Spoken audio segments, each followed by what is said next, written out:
مسلم شریف میں حدیث ہے، آپ صلی اللہ علیہ وآلہ وسلم نے فرمایا، صحابہ آؤ میں تمہیں پچھلے زمانے کے ایک نوجوان نوخیز ولی اللہ کی بات سناتا ہوں۔ آپ صلی اللہ علیہ وآلہ وسلم نے فرمایا، صحابہ ایک بادشاہ نہ جادو کے زور پر حکومت کرتا تھا۔ اس کے پاس ایک جادوگر تھا، وہ جادو بتاتا اور اس کی بنا پر وہ حکومت کو چلاتا تھا۔ ایک مرتبہ جادوگر نے بادشاہ سے کہا، بادشاہ کہ میں اب بوڑھا ہو گیا ہوں، میرا کوئی پتہ نہیں کہ میں کب مر جاؤں، تم مجھے ایک نوجوان دو تاکہ میں اسے جادو سکھاؤں۔ تو بادشاہ نے رعایا میں سے چن کر جو ذہین فطرت نوجوان ذہین مزاج کا اس نے بادشاہ نے چنا اور جادوگر کے پاس بھیج دیا۔ اس طرح وقت گزرتا گیا، وہ نوجوان جادوگر کے پاس آتا تھا، جادو سیکھتا تھا۔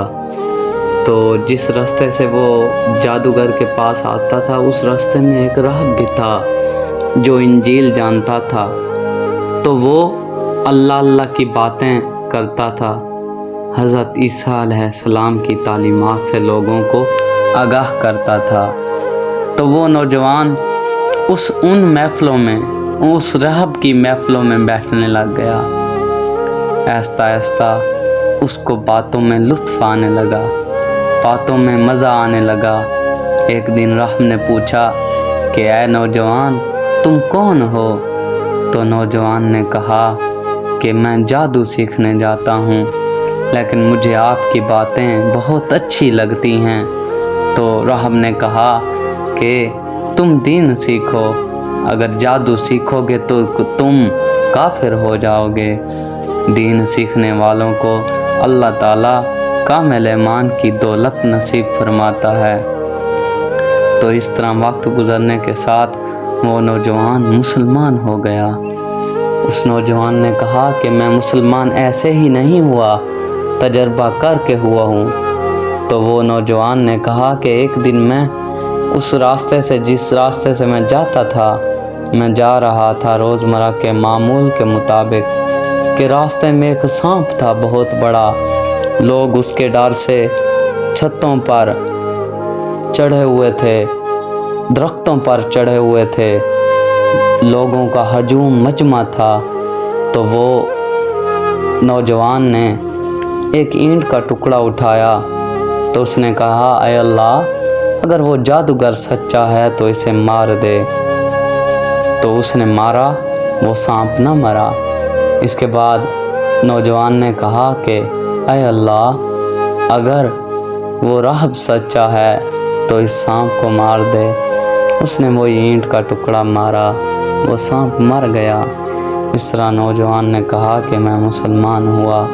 وقت گزرنے کے ساتھ ساتھ وہ جادوگر کے پاس جانا کم کر دیا اور وہ زیادہ وقت راہب کے پاس لگاتا تھا۔ اس طرح جب وقت گزرا تو اللہ تعالیٰ نے اس نوجوان میں طاقت پیدا کر دی، اس جو نوجوان میں روحانیت آ گئی۔ تو وہ نوجوان کے پاس جو بھی آتا دعا کرنے کے لیے، وہ اللہ کی بارگاہ میں دعا کرتا تو لوگوں کو شفا ہو جاتی۔ اندھے آتے تو بینائی مل جاتی، اندھے آتے تو آنکھوں کی روشنی مل جاتی، برس والے آتے تو صحت یاب ہو جاتے، بڑی سے بڑی تکلیف والے آتے تو صحت یاب ہو جاتے۔ ایک مرتبہ بادشاہ کے درباری کی آنکھوں کی نور چلا گیا، آنکھوں کی روشنی چلی گئی۔ تو وہ کانوں میں کسی نے اس نوجوان کا پتہ بتایا، تو وہ درباری وہ اس نوجوان کے پاس گیا، جا کر کہنے لگا کہ مجھے شفا دے دو۔ تو اس نوجوان نے کہا، شفا تو وہ میرا رب دے گا جس نے مجھے پیدا کیا، جس نے اس کائنات کو پیدا کیا اور جس نے مجھے نیکی کے راستے پر چلایا، مجھے گمراہی کے راستے سے ہٹا کر سچی راہ دکھائی، شفا تو وہی رب دے گا۔ تو اس نے کہا کہ پہلے تمہیں کلمہ پڑھنا پڑے گا۔ اس نے کہا کہ میں کلمہ پڑھتا ہوں لیکن مجھے شفا دو۔ اس نے کہا کہ شفا میرا رب دے گا۔ جب اس نوجوان نے دعا مانگی تو اس کو شفا مل گئی، آنکھوں کی روشنی لوٹ آئی، تو اس نے کلمہ پڑھا اور مسلمان ہو گیا۔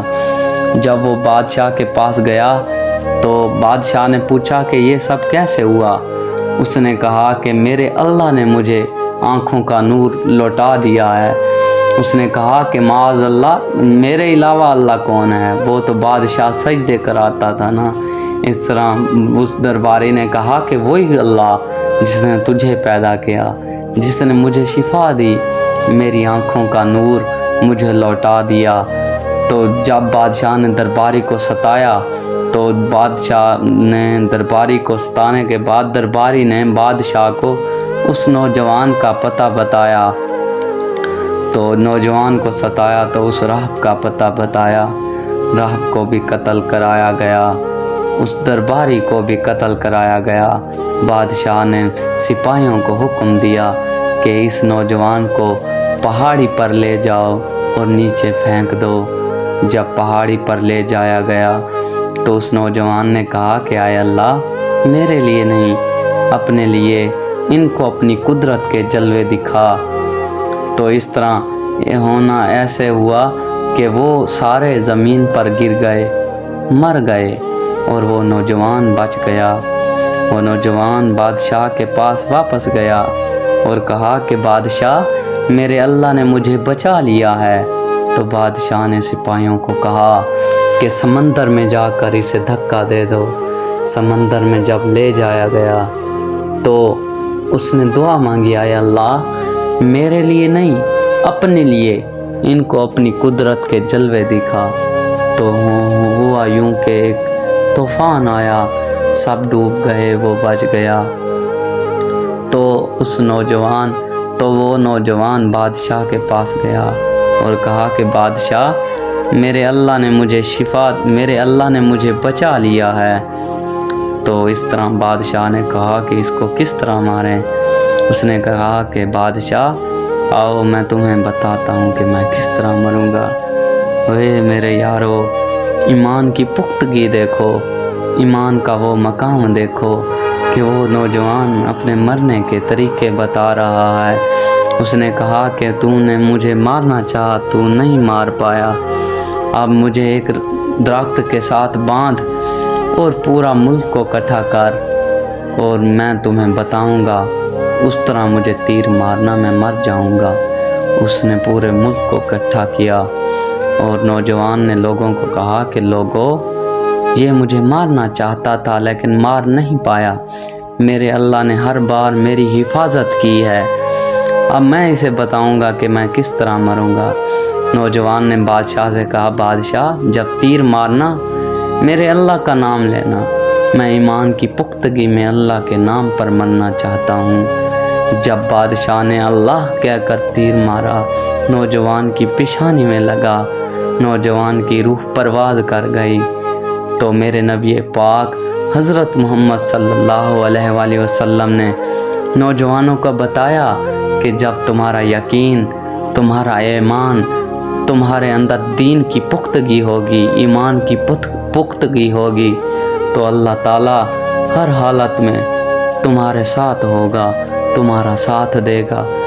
دعا ہے کہ اللہ تعالیٰ ہمیں ایمان کی پختگی نصیب فرمائے، اللہ تعالیٰ ہمیں دین اسلام کے راستے پر چلنے کی توفیق عطا فرمائے، آمین۔